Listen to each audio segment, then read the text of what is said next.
सरकार ने एक ऐसा पासा फेंका है जिसमें जीत भी सरकार का है और पट भी सरकार का है। और आप देख लीजिए, कुछ परीक्षाओं पर माननीय उच्च न्यायालय ने रोक लगा दिया है। आगे भी जितने अभ्यर्थी हैं, चाहे वो सीजीएल के हों तथा अन्य हों, वो जाहिर सी बात है माननीय उच्च न्यायालय की शरण में जाएंगे और सरकार वहां प्रयास करेगी कि किसी जूनियर वकील को हायर करे। फिर मैं आज कह रहा हूं, अपनी कोई जूनियर वकील को हायर करेगी जिसके पास अनुभव बहुत कम होगा, जिसके पास बड़े केसों को डील करने का अनुभव बहुत कम होगा, और ऐसे वकील के साथ सरकार अपना पक्ष माननीय न्यायालय में रखेगी। साथियों, याद रखिएगा, छात्र लगातार सीजीएल की परीक्षा को रद्द करने की बात कर रहे थे।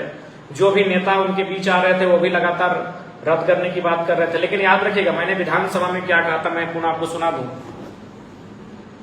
मैंने विधानसभा में भी क्या कहा था उसको मैं आपको सुनाना चाहूंगा। अध्यक्ष महोदय, इसलिए मैं ये मांग करता हूँ कि छात्रों की मांग है उच्च स्तरीय जांच, सीबीआई जांच की, और साथ ही साथ सीजीएल की परीक्षा को रद्द करने की। महोदय, उसमें सरकार का पक्ष ये है कि उसमें न्यायिक पेश है। तो महोदय, मैं उसमें ये कहना चाहूंगा कि जिस प्रकार जब सरकार ईडी से वित्तीय लेन देन की जांच कराने का आग्रह न्यायालय से कर सकती है, तो मेरा मानना है कि न्यायालय के समक्ष सीजीएल की परीक्षा को रद्द कराने के लिए भी अपना विचार प्रस्तुत कर सकते हैं। यानी मैंने उस दिन भी विधानसभा में कहा था कि न्यायालय के माध्यम से परीक्षाओं को रद्द करना होगा। न्यायालय के माध्यम से इन परीक्षाओं को रद्द करना होगा और न्यायालय में जाके अपना आर्गुमेंट रखना होगा। सरकार स्वयं एक पार्टी होती है, न्यायालय में सरकार को अपना पक्ष रखना होगा। लेकिन दुर्भाग्य की बात है, और जिस दिन अनशन, खासकर भूख हड़ताल जो किए हुए थे, जिनको भूख हड़ताल तोड़वाया जा रहा था, मैंने स्पष्ट कहा कि मैं भूख हड़ताल तोड़ने के पक्ष में हूं, आंदोलन को समाप्त करने के पक्ष में बिल्कुल भी नहीं हूं। आप जिस दिन मुख्यमंत्री महोदय कैबिनेट की मीटिंग से बाहर आए, उन्होंने सीजीएल और तमाम परीक्षाओं को रद्द करने की घोषणा की, और उस समय जब मैं खासकर जो दो मंत्री देवेंद्र जी को अनशन तुड़वा रहे थे, भूख हड़ताल तुड़वा रहे थे सदर अस्पताल रांची में, उस समय मैं धनबाद में था और मैं काफी गति के साथ वहां गया, क्योंकि देवेंद्र जी की मांग थी कि आप आएंगे तभी हम भूख हड़ताल को तोड़ेंगे। उनका मैं सम्मान करता हूं कि उन्होंने मुझे वो सम्मान दिया। लेकिन मैंने जाते जाते 2 बार मैं लाइव आया, एक बार बोकारो से, दूसरी बार रामगढ़ पहुंचने के बाद, और मैंने दोनों बार उसी बात को दोहराया कि मैं भूख हड़ताल, चूंकि 16 दिन हो चुका है, और मेरी रणनीति भी यही है कि युद्ध विराम युद्ध।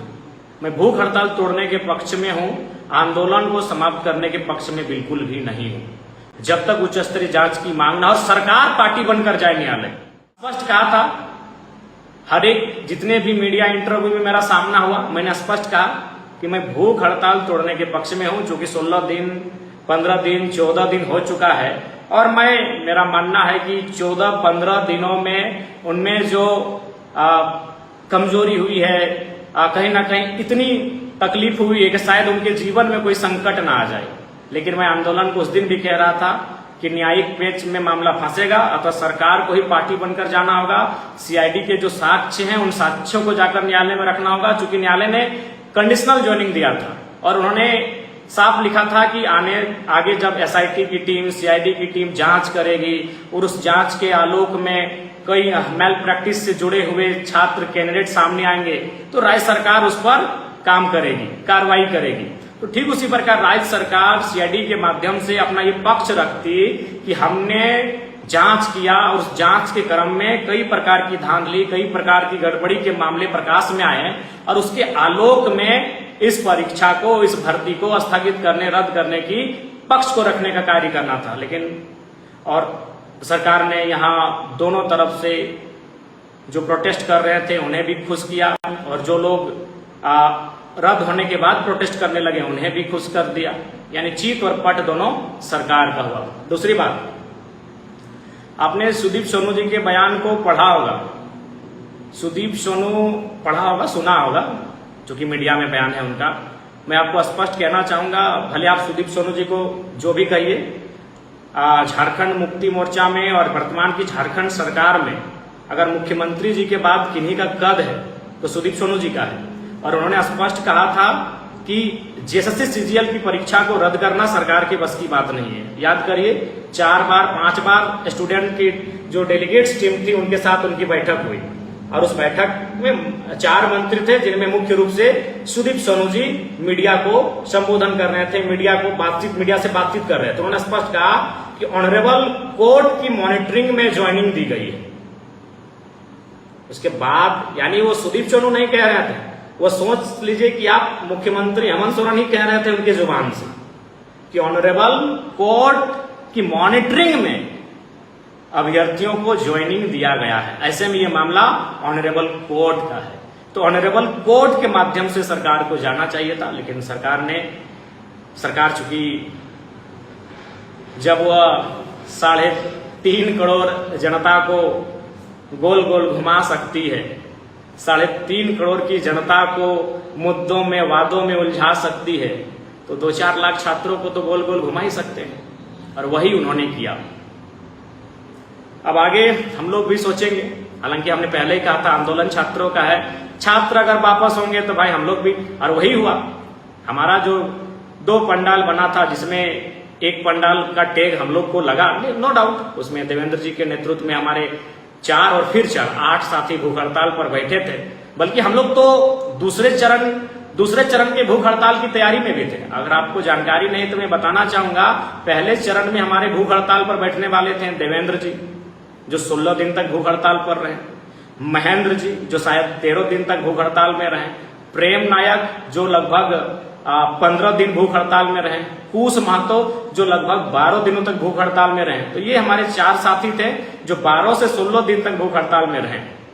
उसके बाद हम लोगों ने, हमें चूंकि आभास था कि अब इनकी सेहत बिगड़ सकती है, इनको बायजबरन हॉस्पिटल में सलाइन के माध्यम से लिक्विड इनके अंदर डालकर इन्हें फिट फाट किया जा सकता है, जो भी, वो तो भाई मेडिकल टीम बेहतर जानती है। लेकिन हम लोगों ने दूसरे चरण के भूख हड़ताल की भी तैयारी कर ली थी, और हमारे हजारीबाग के कर्मठ साथी उदय मेहता, जो इसी आंदोलन के बीच में जो अरेस्ट हुए थे और बेल लेकर फिर बाहर नहीं आए, उदय मेहता के नेतृत्व में फिर 4 लोग भूख हड़ताल पर बैठे थे। जो जिस दिन अनशन और भूख हड़ताल समाप्त हुआ उस दिन उन लोगों का दूसरा दिन का भूख हड़ताल था। यानी हम लोग दूसरे चरण की तैयारी में थे कि भाई हम लोग को क्रमिक आंदोलन करना है, सीरीज, चूंकि एक ही बार में, चूंकि सरकार टस से मस नहीं हो रही थी, लगातार प्रेशर बनाना पड़ रहा था, प्रेशर बन भी रहा था। लेकिन ओवरऑल जो सरकार का निर्णय आया, उसके बाद जो ऑनरेबल हाई कोर्ट ने स्टे लगाया है, खैर ये तो लगभग कल शाम को, आज से माना इस वक्त के अभी 11:30 बज गए, शायद कल 8:30 बजे 9 बजे हम लोग इस विषय पे चर्चा भी कर रहे थे।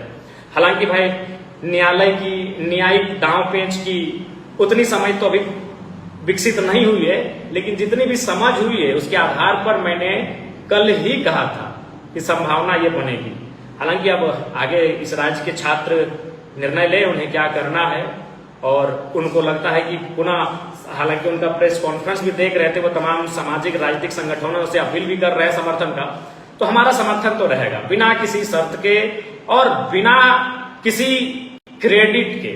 सबसे बीच मैं इस बात को कहना चाहूंगा, क्योंकि आपने देखा स्टूडेंट लोगों ने जो प्रेस कॉन्फ्रेंस किया, उन्होंने कांग्रेस को बधाई दिया, राहुल गांधी को बधाई दिया, हेमंत सोरेन जी को बधाई दिया, बकायदा भारतीय जनता पार्टी को भी स्टूडेंट्स ने बधाई दिया, उनको भी सराहना किया कि भारतीय जनता पार्टी उनके साथ खड़ी थी।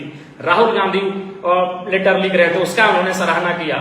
लेकिन जेलकेम से देवेंद्र महतो समेत 4 लोग 12, 14, 15, 16 दिन के भूख हड़ताल पर थे, उन्होंने एक शब्द भी हमारे लिए नहीं कहा, लेकिन फिर भी हम उनके साथ हैं। आप चाहे तो छात्रों का इंटरव्यू सुन सकते हैं, बकायदा हमारे भाई समान है रविंदर जी, मेरे भाई हैं।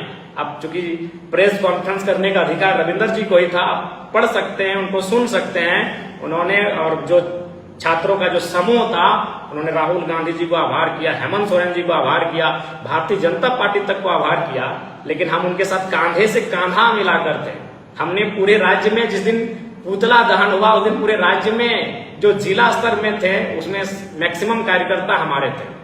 लेकिन खैर उसके लिए हमें कोई अफसोस नहीं, हमें उसके लिए कोई क्रेडिट की आवश्यकता नहीं।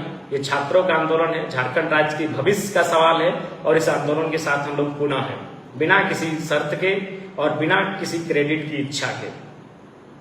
बाकी आगे छात्र अपनी रणनीति बनाए, उन्हें किस प्रकार से इस आंदोलन को दिशा देनी है, किस प्रकार। मैं तो बार बार कह रहा था, जब भी मैं उनके भी मंच में गया तो मैंने स्पष्ट कहा कि आप एक नेतृत्वकर्ता रखिए, आप बिना लीडर के किसी आंदोलन को लीड नहीं कर पाएंगे। हालांकि एक मेंटलिटी बन गई कि भाई कोई लीडर क्यों आएगा, लेकिन कम से कम एक ना सही आप 11 लीडर रखिए, 1 दर्जन लीडर रखिए कि भाई ये 12 लोग लीड करेंगे। लीडर होना चाहिए और उनके बीच रणनीति बननी चाहिए। और वो जो कह दें, अगर वो कहें बैठने तो बैठ जाना चाहिए, वो कहें उठने तो उठ जाना चाहिए, वो कहें दौड़ने तो दौड़ जाना चाहिए। तो ये तो होना चाहिए। जैसे उस दिन विधानसभा का घेराव था, हजारों की भीड़ थी, लेकिन वही कि लीडर किसी को नहीं रखना है। लीडर स्टूडेंट के बीच से ही हो, एक नहीं 11 लोग हो, और कम से कम वो कहें कि भाई विधानसभा शाम के बाद वहां बैठना है या वहीं दरी बिछाकर सो जाना है। कम से कम लीडर का ये कर्तव्य होता है कि उस भीड़ को ये रास्ता आपको देना होगा कि आप वो करेंगे क्या। इसलिए मैं पुनः कहूंगा, आगे स्टूडेंट जो छात्रगण हैं वो तैयारी करें, और तैयारी के साथ, चूंकि अभी लड़ाई लंबी है और राज्य सरकार आपको आसानी से लगता है कि इन परीक्षाओं को रद्द करने के पक्ष में होंगी, या फिर मुख्यमंत्री महोदय के अंतरात्मा कह रहे हैं जी सूरज। अगर आपको हमारा ये वीडियो अच्छा लगा तो इसे लाइक करें, शेयर करें और हाँ, सब्सक्राइब करना ना भूलें।